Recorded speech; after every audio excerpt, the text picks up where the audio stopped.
Bonjour à vous qui me regardez en ce moment. Je suis très heureux parce que m'exprimer voudrait dire que je suis en vie et me regarder veut dire que vous l'êtes également. Aujourd'hui, nous allons aborder un problème qui crée généralement beaucoup de frustration dans les couples, mais dont on ne se rend pas toujours compte.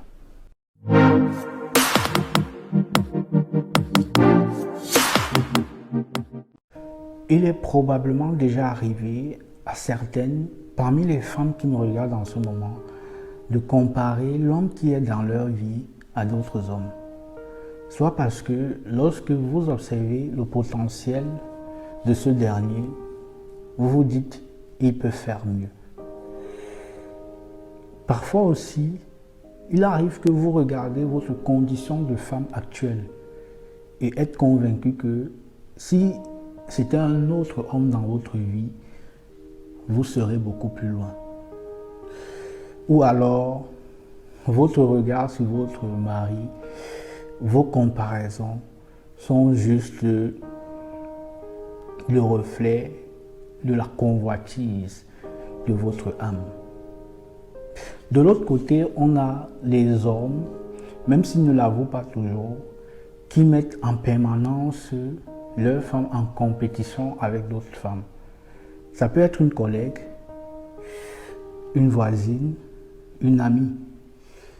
Et pour justifier cet état d'esprit, généralement, les hommes font allusion à la silhouette de leur compagne, à la cuisine et bien d'autres choses. Je viens attirer votre attention aujourd'hui sur cet esprit de comparaison qui règne dans votre couple et qui ne l'aide pas à grandir.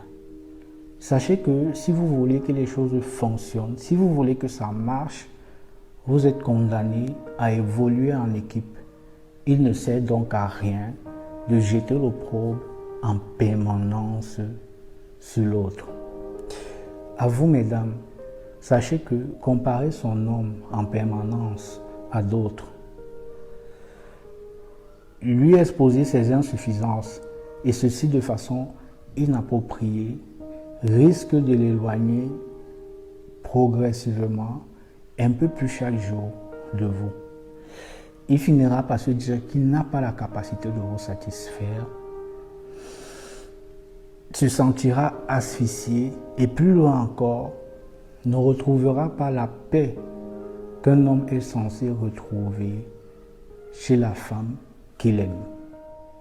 Aux hommes, je dirais simplement que un homme mature, c'est celui-là qui sait qu'on ne met pas en compétition sa femme, son amoureuse, avec d'autres femmes. Pour lui, elle est tout simplement la meilleure. Vous savez, la femme est comme ce diamant-là qui a besoin d'être traité pour manifester son plein éclat. Et comment est-ce qu'on traite ce joyau-là? Comment est-ce qu'on traite la femme?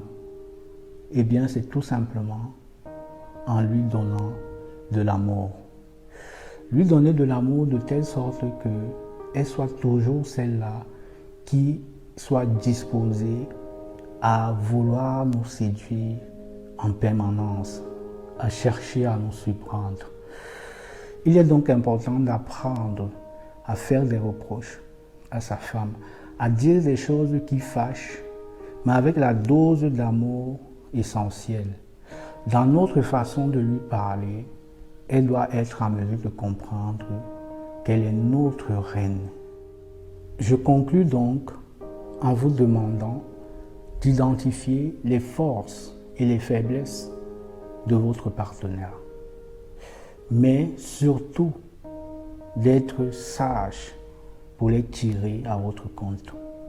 Soyez celui ou celle-là qui accompagne l'autre dans ses faiblesses au quotidien pour que il ou elle s'améliore, pour que l'autre devienne la meilleure version possible. Soyez celui ou celle-là qui booste les forces de l'autre pour que il ou elle aille un peu plus loin chaque jour. En amour, on a deux options. Soit on entre dans la vie de l'autre pour propulser, soit on y entre pour détruire. C'était Joachim Coton. À bientôt.